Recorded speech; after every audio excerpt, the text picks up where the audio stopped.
Атамдын башка аялдары бар. Бирок никеси жок болушу мүмкүн. Анткени апам менен эле жашайт. Апам сабыр кылып жүрөт. Ыйлап, эмне кылсын? Эркектерге эскертип берип коюңузчу. Жакшы эмес бул. Эгерде туугандар экинчиге үйлөнө турган болсо жакшы угуп алсын.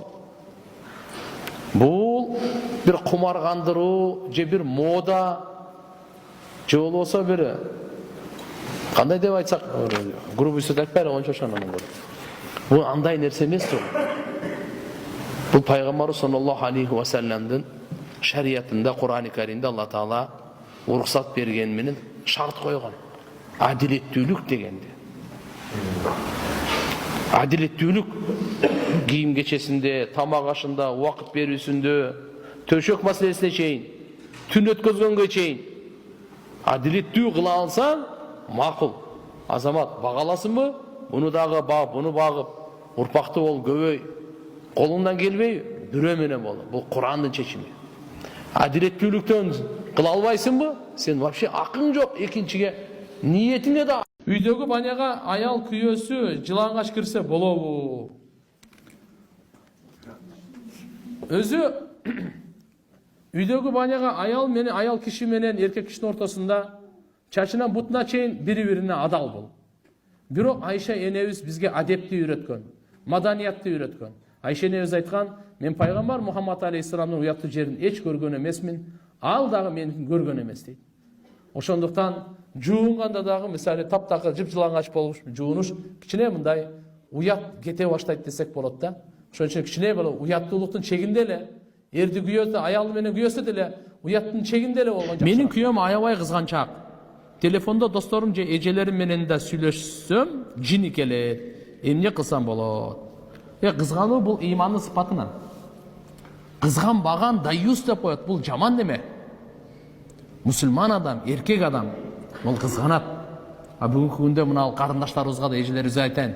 Телефон келди, келери кеч келе телефонун кармап отура берсе, жолдошуна көңүл бурбаса, ал менен жакшы сүйлөшпөсө мисалы, ал да туура эмес да. Бирок мына жердеги азыр сиз айтып атканың досторуң, эжелериң күйөөңүздүн алдында алла чипуха да эчтеке эмес. Жолдошум менен ажырашып кеткенибизге 4 жыл болду. Алиментке берсем болобу? Ортодо 3 кызыбыз бар. Биринчи жолдошуңузга мындай эле жакшы эле айтыңыз. Балдар сиздики. Сиздин кызыңыз, сиздин уулуңуз. Жаназасы да ошондой, кыямат күнү турганда да ошондой. Сиз багыңыз буну. Анан жок эле жок десе, кыйналасаңыз, келин кайнага кайны менен кандай мамиледе болуу керек? Жалгыз машинада жүрсө болобу? Ресторанда вальс бийлесе болобу? Бийлесе кандай? Кол кармашып учурашса канчалык күнөө болот? Азыркы заманда кайнага кайниси менен жакын мамиледе болуп, бузулган үй бүлөлөр жок эмес. Күйүттүн дуасы бар, астагфирулла. Туура эле. Пайгамбарыбыз айткан: "Кайнага кайны өлүм" деген. Бул дегени, эгерде шарияттын мыйзамы, талабы сакталбаса, азыркы сиз айтып аткандай болот.